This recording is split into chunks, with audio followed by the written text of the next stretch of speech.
What's up, everyone? We're back. Welcome to Doctorly Unhinged.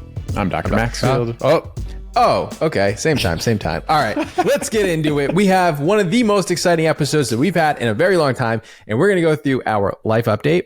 We're going to go through our product of the day. We're going to be talking about a special way to be treating mosquito bites and some little tips for the summer, plus something called the morning shed trend that's going crazy on TikTok. I don't even know what this is. And we're going to be talking about whether or not you need to protect yourself from blue light from your phone. We've probably talked about this before, but this is coming out of a new article, so we want to address it today. So let's get into it. Nice. So life updates, there's been a lot going on. Interestingly, we talked on the last episode about how we were going to Cosmoprof in Las Vegas. I didn't make it there because of the exact plane problem we talked about on that same episode. My flight got canceled the day before. They couldn't find a replacement. And then just monitoring those flights. For me, I think it was because my main hubs were Atlanta, Charlotte. And so those two in particular were impacted quite a bit. But you made it. How was that? I made it. We spoke about dermatologists and educating online as a dermatologist, and Dr. Idris was there as well. It was good. You know, we kind of covered the high points on, things to do, things to not do, things that we've learned along the way, how we've built the audience over time. So it was much more industry facing than kind of practical tips for the audience.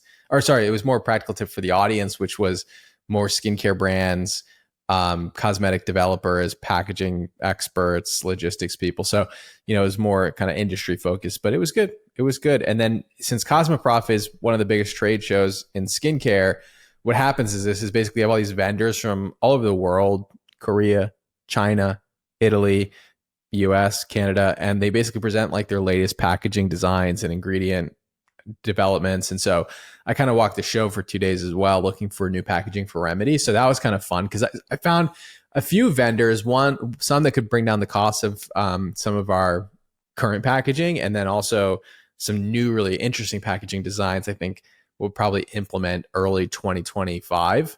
So pretty good outcome. Nice. Yeah, I'm bummed I didn't get to go. Actually, I think it would have been an amazing time in Las Vegas. So you taught me a new word also, though, before I get to the biggest drop, which your arms will be suspended forever. You taught me the word froggy.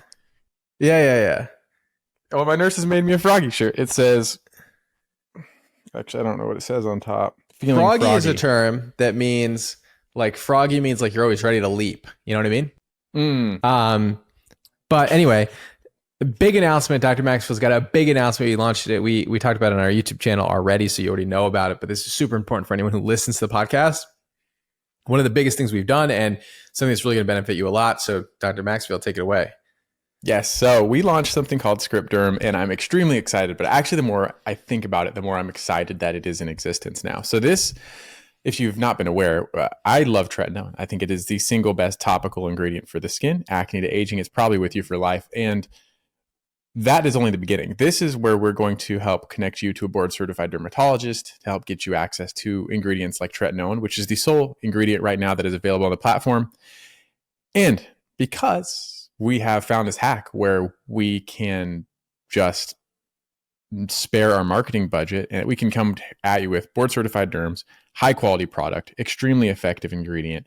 We actually don't even cut any corners. Like shipping is actually a priority. Like everything we do is thoughtful, premier, and the cost is still the least expensive tretinoin you will have available to you. And so I'm super excited about it because this is still just the beginning. We're going to have like everything in this platform that can be helpful for your skin, your hair. And this is probably going to be like a huge adventure for me. And Dr. Casal, our close friend, he also co-launched this with me. And yeah, it's been an amazing thing. Super thankful. Like the comment, everyone is so supportive. Like we've said it before, we have the best community out there, and just time and time again, you show up. And just while reading the comments afterwards, like I was just humbled by the amount of support and people who not only took advantage of this opportunity and like the product, but just were there, just showing up with positive vibes and like encouragement. Yeah, we have absolutely. You all are the absolute best. You give us the opportunity to do what we love every day, and it's a big. We always talk about tretinoin, and so many people say they can't get it, and so This gives you the opportunity to get tretinoin online from a board certified dermatologist without having to see somebody in person. We always encourage people to go see a dermatologist in person if you can. And truthfully, if you go to see a dermatologist in person and you get a prescription from your dermatologist in person and you have insurance that is willing to cover part of that, you could potentially even get tretinoin cheaper from your dermatologist in the office for the actual prescription. But Script is the cheapest way to get tretinoin online and get a consultation from a dermatologist at the same time for your tretinoin, all in one fee. So super cool to see Dr. Maxfield and Dr. Casal put this together. And tons of people have already signed up to even switch where they were getting tretinoin from before to Script immediately on launch day. So super cool to see. And you all are so supportive in the comments, because we have tons of people that are not in the United States that can't even participate in this, and leaving comments about, just in support of the platform, even though they can't participate in it. So just super cool to see, and excited to see where Script comes from here. It just gives you high quality actives, prescription actives available to you from your home with the click of a button. So very, very cool. And congrats to Dr. Maxfield and Dr. Casal. Let's talk about our product of the day. I'll go into mine because it's tretinoin. Oh, yeah. Interesting. Suspicious. I said it. Yep. So no, I think it continuing. Tretinoin is the staple of a lot of skincare routines, and right now I alternate tretinoin with Remedy for dark spots, and it works great for me. So I think tretinoin is an incredible ingredient, and many of you are already on it, and so continue it, stick with it. You'll see results over time. It's one of the best anti-aging ingredients. It's great for acne. It's great for texture. It's great for dark spots. And it really is the foundation of a lot of skincare routines. So tretinoin, product of the day. Nice. What do you got? Well, I love it. Okay, so this one. So we've talked about, for my oily skin people out there, for the naturally dewy crew, this has come out. This is from Vichy. This is their Vichy Mineral 89 Sorbet Matte Hydration. Ooh. And we've been talking a long time about oily moisturizer. It's oil moisturizer for oily skin. It's always been the Sorbet. This product's called the Sorbet. Yeah. It's out of control. And it's fitting. You can't see it on camera, and I'll try to get it close, but it's a matte product. The actual product itself, obviously the glass is frosted. The cream itself is like a matte. It does look like ice cream. If you took shaved ice and had it real smooth, it looks like that. It of course has ingredients to absorb oil, and huge. I just have to show you this in person. You can't tell, but it feels good. And actually part of it cools your skin down by, I think, 3 degrees for a prolonged period of time after use. So for someone with oily skin, especially in a hot, humid environment, this is just the ultimate summer experience. And again, we've really had very few top tier moisturizers for oily skin. 3-4 years running now, we've talked about the La Roche-Posay Hilarion Matte Moisturizer, and some people say it pills. Some people, it's a good moisturizer, but this one is stellar. And I tried it before they launched it months before, because I work with them behind the scenes, and I've literally been just waiting for this to drop. Fragrance, no fragrance. No fragrance. Ooh, okay. Now you got me locked in, my friend. All right. I got to get this product. I don't have it, I don't think. So I'm going to have to go buy it. So I'll go check it out. Trust Dr. Maxfield's opinion. So it sounds like a really fun product. And I love moisture. I'll try any moisturizer, really, quite honestly. Moisturizers and cleansers, try any one of them. So definitely willing to try it out and let you know what I think. It's not a bad price either. So let's talk about our next story, which is, can pimple patches really help treat mosquito bites? This is coming from self.com. And they talk about a lot of derms and a lot of TikTokers that are talking about using hydrocolloid pimple patches on your mosquito bites. So what are our initial thoughts on this? Is it beneficial? Do we recommend it? I do recommend it. In fact, this is one of those things where you feel like you came up with it first, and then someone else says they came out with it, and it's what it is. I don't know. I guarantee I came up with this idea with no outside influence that I'm consciously aware of. But I did put this in a video. I think it's a great hack, because you put it on a bug bite, just pure hydrocolloid, and that's just the beginning of it. You put it over your bug bite. It maybe helps with healing, but importantly, it also protects against you. So you can't scratch over it. You can't get to the bug bite to scar it. So I think it's a great hack. And hydrocolloid over inflamed areas like pimples is already good, and it absorbs gunk, and you get this like serous fluid from bug bites occasionally, so it also helps with that. So I like even the simplest form of this, just hydrocolloid plain over a bite. Love it. Okay. I'm completely with you. So I think one of the main issues, and I don't know, since I moved to Miami, there's a lot of mosquitoes, but it really just depends on like how recently it rained. So like yesterday there wasn't a ton of mosquitoes, but there was like a really rainy period where there was mosquitoes everywhere in my backyard. And so now I get these mosquito bites all the time. Like mosquitoes love me. So nobody else loves me. Mosquitoes love me. They love me. Okay. So anytime, and this has to do with whatever amount of carbon dioxide, whatever is coming out of your body, but ultimately mosquitoes love me. Right. And I get chewed up if there's mosquitoes outside. And when I get chewed up, like I notice I don't know why, but like in Miami, these are like itchier than ever. And I scratch myself a lot. And then when I scratch myself, I either bleed or I get like hyperpigmentation that lasts a long time afterwards. And so I think even just the act of putting hydrocolloid over it is going to keep you from itching it. And that's the same thing I feel like for people who pick at their pimples, which is very common.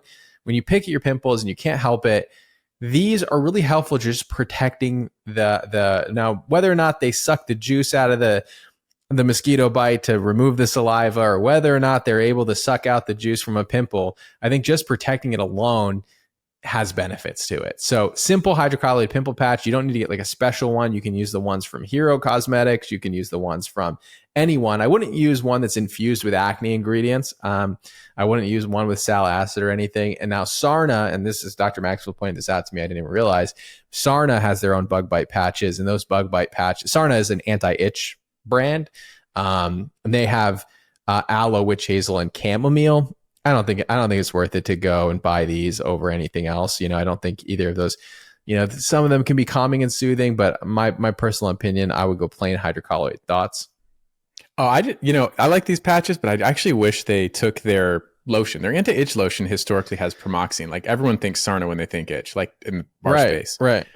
Now, maybe it's an absorption thing. I actually don't know why they just wouldn't go that route, but I would love to see pramoxine. I'd actually like to see menthol in these patches too. Menthol acts on these the nerve fibers that regulate temperature, and that actually has a direct relationship with itch. So there's like this very unique role for camphor and menthol with itch, where it actually very directly helps. Like in skincare generally, we would say to avoid those ingredients, but when it comes to itch and physiology, they would be helpful. So I don't know. I'd like to see these patches even taken up a notch further.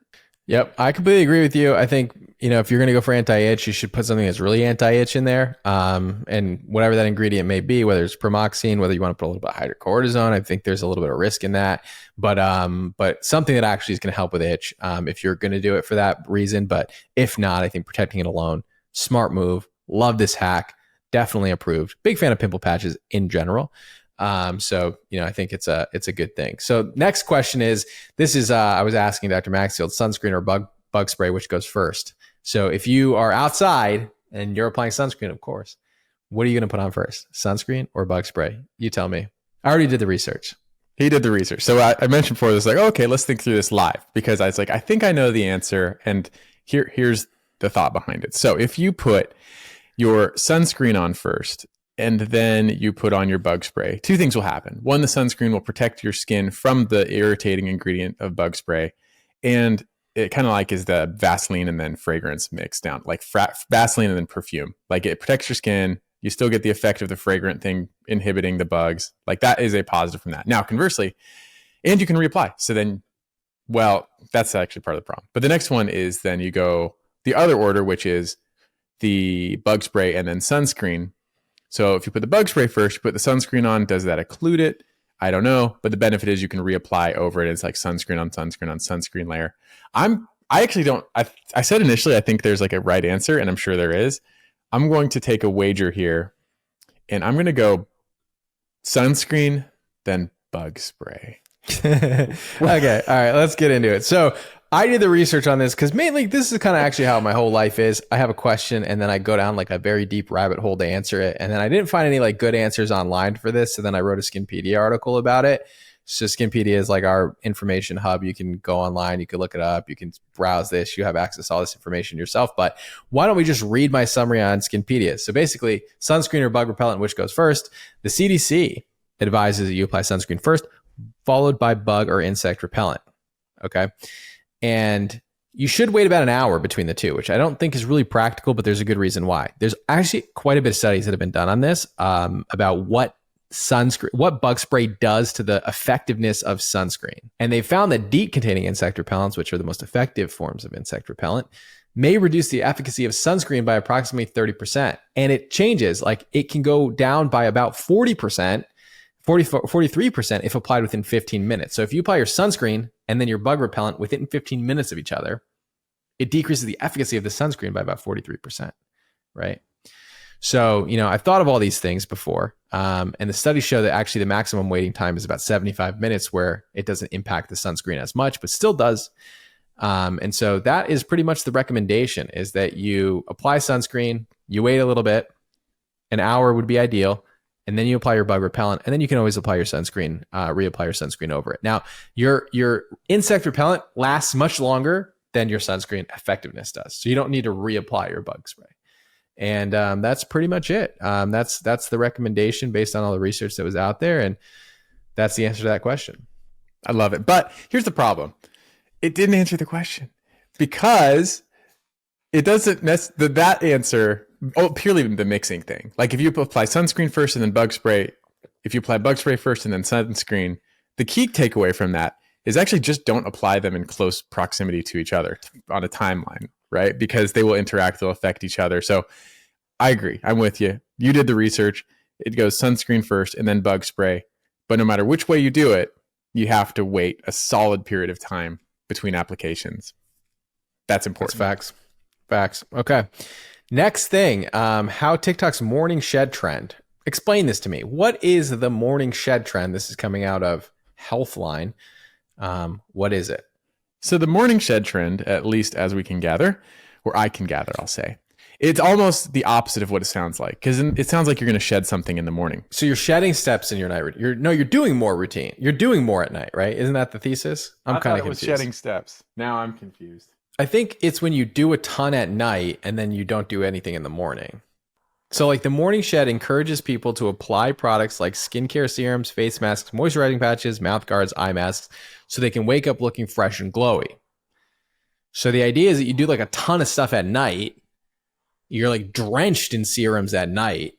That makes more sense. And then in the morning, you like are shedding, I guess, I suppose. I don't really know. Like, I don't think the name of this trend makes any sense, quite honestly.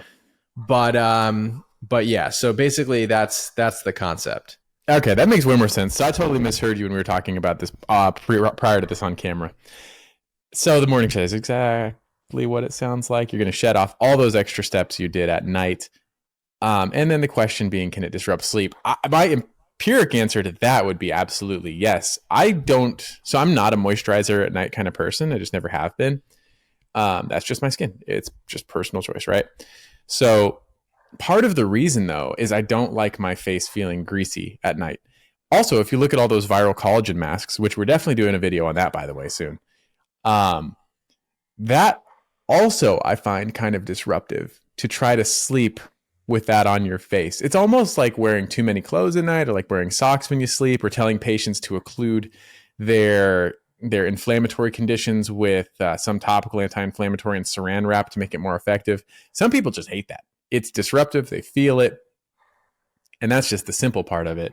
I don't know. It does sound like for me, it wouldn't work. And I suspect for a lot of other people, doing too many steps at night is going to be disruptive and also force you to wash your pillowcase a lot more frequently. Yeah, I'm not against this trend, actually. I think doing a lot at night, like super hydrating, like, it's like you don't want to do things you wouldn't do that wouldn't have any deliberate purpose, right? Because we're always very deliberate. But if you're thinking, okay, at night, I really want to get my retinoid in there. I really want to get like a lot of hydration in there. I really want to get this thing, that thing in there. I mean, I think doing kind of like an everything routine at night, and the uglier you go to sleep, the prettier you wake up. I do think there's something to that to some extent. And I don't mind the occlusives at night, even though it gets all over your pillow and everything. So I don't dislike that. Like, I am a fan of slugging personally, especially with like a really impaired barrier. When I used to live in the north, having like my barrier ripped up by the weather in the winter, and then slugging makes a big difference to me. It does. Okay. What I think is funny here is you're looking at two very different people. One, I am a morning person. He is more of a night owl. Two, I can't sleep to save my life. Like if something tiny happens, I'm up. I can't sleep. I think you're a pretty good sleeper. Is that a correct assumption? Yeah, I'm a good so I like stay up all night and stuff, but it's not because like I can't sleep. Like if I lay down, I sleep. Yeah. So this is again one of those. How do you personalize your skincare? For me, I actually do a lot of my stuff in the morning. I actually use your pore product in the morning now too. It's just part of my routine. I do a lot more in the morning. I do a lot less at night. But I agree with what you're saying. I mean, at night it's just an opportunity. That's 6 to 8 hours of uninterrupted product on skin.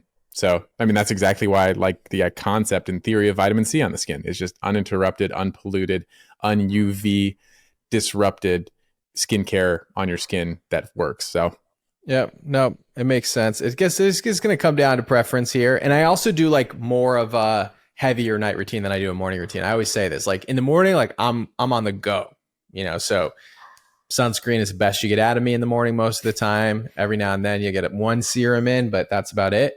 So for me, like the doing a lot at night makes a lot of sense to me. It's just don't overdo it and don't do things that you wouldn't otherwise benefit from under other circumstances. So I think that's where that trend is. I can't imagine this is going to last for long again. Anything that's too complicated doesn't really have a lot of staying power. That's the whole purpose of remedies, like one step, routines. Cause like, I just don't think that most people have the tolerance to do this over time. Let's go on to the next subject, which is coming from theconversation.com, which they quote themselves on academic rigor and journalistic flair. That's their tagline. And they said, yes, blue light from your phone can harm your skin, a dermatologist explains. So this is an article about how blue light can affect your skin. Thoughts? Well, the funny thing is when I first heard the title of this, I said, who is the dermatologist? Like who did they get on record saying that blue light affects your skin? Not because they're entirely wrong, because we actually have said it in a few different ways, but mostly I was interested in how they framed this, because this conversation is quite nuanced. We've talked about this a lot in the past. It was a very trending topic 5 years ago. It became trending again, and maybe it's coming back again. Who knows? But the logic is we are exposed to a lot of blue light from our devices. I mean, I'm in front of 1, 2, 3, 4 monitors if you include my phone right now. But one of the overarching themes, and I think a dermatologist's hesitation to say blue light is disastrous for your skin, is with all of these monitors on me, just quantified, it is just negligible compared to the visible blue light from the sun. And I mean, but one of the ways we have talked about it is I'm just gesturing to an LED mask that no one can see, even if you are on camera or you see me on camera. We do use blue light for functional purposes when it comes to treating acne. Even at home devices might be beneficial, but we do caveat that blue light for certain individuals and visible light may worsen pigmentation. So that for me is the one caveat. Visible light might worsen pigmentation, and I think it's more important for those with darker skin tones. Yep, 100%. So what's sort of interesting about this article is that, this is why headlines really suck. So it says, yes, blue light from this is the title of the article. The title of the article, I reiterate, is yes, blue light from your phone can harm your skin, a dermatologist explains, right? When you dive into the details of this article, it says here, blue light, the reason is why, 1, blue light can increase pigmentation. We agree with this, right? 2, blue light can give you wrinkles. And it says, a laboratory study suggests this can happen if you hold your phone device 1 centimeter from your skin for as little as an hour. So you have to have your phone against your skin on at 1 centimeter away for an hour. No one is doing that. And then it says, however, for most people, if you hold your device more than 10 centimeters away from your face, so 10 centimeters, right? That's what, 4 inches away from your face? So that's like right here. That would reduce your exposure by 100-fold. So it's much less likely to be significant. So basically what they're saying is, yeah, like if you put your face against your screen monitor, like if your like TV is on and you put your face against the screen, then it could affect your skin. But and that's probably more related to heat than anything else. And then But if you're actually like any distance away from it, your monitor is not producing enough blue light to have that impact. And this has been shown in multiple studies. And so there's no evidence that now whether or not blue light from your devices affects your circadian rhythm and all that stuff. I don't know as much about that field of medicine, but I'll tell you when it comes to skin, there's very little, if no evidence that blue light from your devices can actually affect your hyperpigmentation or melasma. Now, blue light from the sun, certainly, and people who have melasma, I would caution them when it comes to LED masks, just because there's not really good studies on whether or not that would affect your melasma. So just because it's right up against your skin, it is within that 1 centimeter distance. And because people with melasma are very prone to hyperpigmentation, and any amount of heat, any amount of blue light can certainly trigger that and make it worse. And you're spending a lot of money to treat these things, and to be able to go one step forward and one step back because you're using an LED device, a blue light LED device, then I would caution over that. But otherwise, I think for most people, average people with that are just sitting in front of their screen monitors, taking meetings all day, on their phone all day, you have very little to nothing to worry about.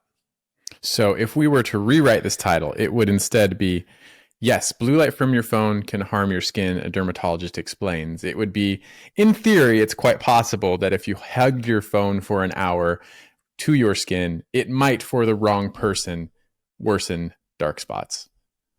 That's perhaps more accurate, which is almost the opposite of the title. Like for 1 in a million, it might cause a problem. Right, exactly. So I think that's a pretty good summary of the article overall. And I think in general, there's a lot of fear mongering. There was an entire brand. We actually shot a whole YouTube video on this, and then we got rid of it. I thought maybe we were a little too negative in it. Yeah. Sometimes like if a video is too negative, we're like, I don't know if that was the right move. We've shot a video about like, what was that? Olay serum. And we're like, the super serum, the super serum. And I coined it the not so super serum. And then I felt bad afterwards. But anyway, that video was about Reflect, which was a brand that was started by an influencer, Twitch streamer, by the name of Valkyrae. And she's a very popular Twitch streamer. And so, of course, Twitch streamers and anybody who's streaming or playing video games all day, they're exposed to probably the most blue light from devices out of anybody. And so somebody got the idea, well, whoa, like, why don't we sell a skincare line to these people who are tuned into these Twitch streamers? And why don't we make it focused on blue light from the screens? And so they launched this brand, and the whole premise of the brand was about protecting you from blue light from your screens. And then immediately at the launch, they faced a ton of criticism from just the scientific community, the dermatologists, the cosmetic chemists, who are basically saying like this entire brand is built on a fraudulent concept. And they closed the brand. They shuttered the brand after like a week or two. And Valkyrae stepped away from the brand because she didn't realize the science was bad. And so they lost the influencer that was promoting the brand. I think it was launched in either Sephora or Ulta, and they had to pull it from shelves. So, big major misstep on miscalculating both the science and consumer perception there. And so we had shot this whole video about how, if they would have just talked to one person, they probably would have known this was a bad idea. But yeah, that's the story about blue light. So yeah, nothing to worry about there, but definitely blue light from the sun. And otherwise, I still recommend tinted sunscreens for many of my patients who have melasma or hyperpigmentation. Yep, exactly. There's some nuance. I'm going to interrupt this train of thought because I might forget otherwise. So last video, I shouted out, I think it was last video, Remedy for Pores. Maybe last video, maybe 2 ago. And I was like, this product has been like a life changer for me. Now, at the time, I said I also use doxycycline for rosacea flare. It needs more nuance. So with rosacea, I was getting these little red bumps that popped up everywhere, right? That was the extent of it. I was red, flushed, inflamed. So I took 2 weeks of doxycycline, calmed that down. It went away completely. However, I've had a lot of comments in my videos like, your skin looks so great, blah, blah, blah. And I don't take anecdotes seriously. But I'm going to put my face in the camera right now, because next time you see me, I'm going to look like a completely different person. And it's not really the rosacea that's gone away. Yeah. Like it's wild. Last time I saw you in person, pigment's gone, dude. Like gone? It's crazy. So, I mean, in as much as it can be in real world. Because your pigment was getting pretty severe, I would argue. Yeah, it was.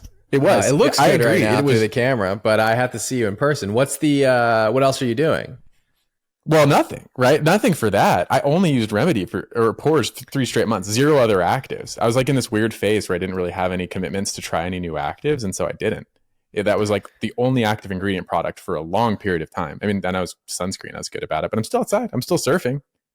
It like Yeah, okay. I was gonna say maybe it's less surfing, but I'd love to take. I mean, Remedy for pore size will help with pigmentation or will help with dark spots because it has high concentration of retinol and it has salicylic acid and all these things and niacinamide. Like these ingredients all help with dark spots. Now, even though it's not our dark spot product, it will work for that. But that's good to hear. Yeah, yeah. And so the vehicle, like, I just have to rant on this product because so for someone with more oily skin, like I prefer the vehicle of I switched to dark spots for about a week because I said I was going to, and I switched back because, and that was maybe 2-3 weeks ago, very recently. But I was like, I just like the vehicle of the pore one for more oily skin, like all of the perlite, the silica, like it just sits nicely. It feels slightly mattifying. It's still actually very comforting.